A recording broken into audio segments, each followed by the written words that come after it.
everybody. Just wanted to give you a really quick update on the Griot's Garage ceramic 3-in-1 wax. Raining right now, been pouring down rain, and I figured I'd give you a quick update, how it's holding up, how it's working. Here you go. Doing absolutely wonderful. Wonderful, wonderful, wonderful. Look at that. Great water beating. Looking really, really good. This thing, I love it, but it catches a lot of dirt. Look at all this stuff. Catches a lot of stuff.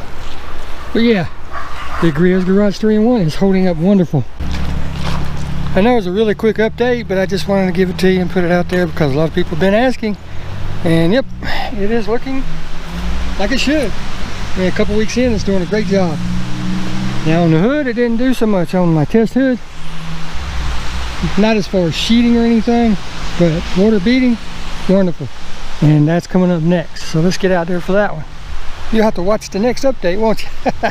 We'll see you later. Thanks for watching.